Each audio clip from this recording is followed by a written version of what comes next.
Assalamualaikum warahmatullahi wabarakatuh. Perkenalkan, nama saya Muhammad Pratama Saputra dengan NIM 2486208176, Fakultas PTIQ Jakarta. Kali ini saya akan membahas tentang dampak positif dan negatif dalam pembangunan IKN.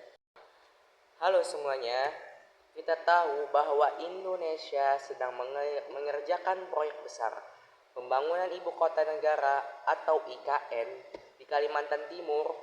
Proyek ambisius ini bertujuan untuk menciptakan pusat pemerintahan yang baru dan tentunya membawa dampak bagi negeri kita. Yuk kita bahas apa aja saja dampak positif dan negatif dari pembangunan IKN. Nih, dari bagian dampak positifnya, yang pertama, penyebaran pembangunan dan ekonomi. Pembangunan di IKN di Kalimantan Timur bisa menjadi solusi atas ketimpangan ekonomi yang selama ini terjadi antar Pulau Jawa dan daerah lainnya. Bayangkan, ekonomi tidak hanya berputar di Jawa saja, tapi juga menyebar lebih merata ke seluruh Indonesia, khususnya di bagian timur. Ini kesempatan emas buat Kalimantan untuk berkembang. Yang kedua, lapangan kerja. Bukan cuma gedung dan jalanan yang dibangun, tapi juga peluang kerja. Proyek ini bakal membuka banyak lapangan kerja dan konstruksi hingga layanan publik. Artinya, warga lokal dan pendatang punya kesempatan besar untuk mendapatkan pekerjaan di IKN. Yang ketiga, mengurangi beban Jakarta. Sudah jadi rahasia umum kalau Jakarta itu padat, macet, polusi di mana-mana. Nah, dengan adanya IKN, beban Jakarta sebagian pusat pemerintahan bisa berkurang. Harapannya, kualitas hidup di Jakarta dan sekitarnya jadi lebih baik. Dan IKN bisa jadi kota pemerintahan yang lebih terencana. Yang keempat, peningkatan infrastruktur dan fasilitas publik. Bayangkan, Kalimantan Timur menjadi daerah dan infrastruktur modern. Dari jaringan listrik, air, hingga internet berkecepatan tinggi. Kehadiran IKN akan mempercepat pembangunan infrastruktur yang sebelumnya mungkin kurang diperhatikan. Yang kelima, kota ramah lingkungan. IKN dirancanakan sebagai kota pintar dan hijau.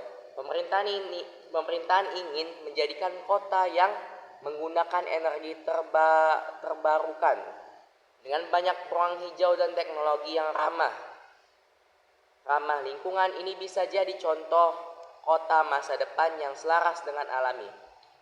Itu dari dampak positifnya. Sekarang kita bahas dengan bagian dampak negatifnya.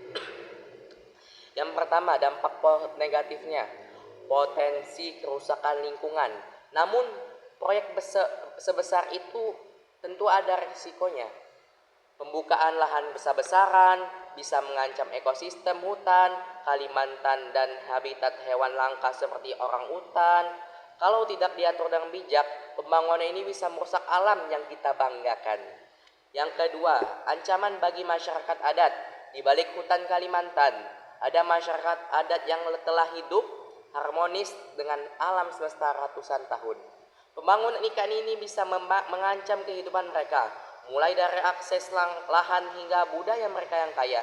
Penting untuk melibatkan mereka dalam proses ini agar hak mereka tidak diabaikan.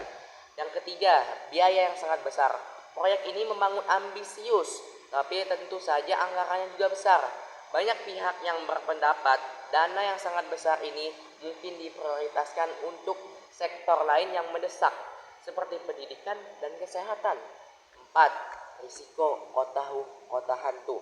Kalau IKN tidak berhasil menarik cukup banyak penduduk dan aktivis ekonomi, dan resiko kota ini malah sepi dan tidak sesuai harapan, seperti banyak proyek besar di negara lain. Jadi perlu perencanaan matang agar IKN benar-benar hidup sebagai kota.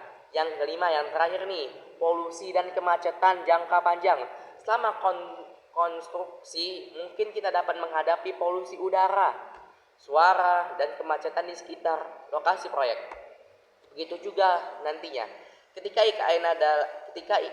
IKN sudah beroperasi, arus penduduk yang meningkat bisa menciptakan tantangan baru dalam hal kepadatan dan mobilitas. Mungkin cukup saja yang itu ya, positif dan negatifnya pembangunan IKN. Jadi pembangunan IKN ini memiliki dampak positif dan negatif yang saling melengkapi.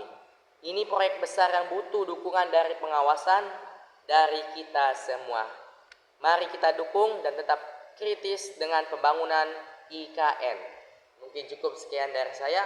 Wassalamualaikum warahmatullahi wabarakatuh.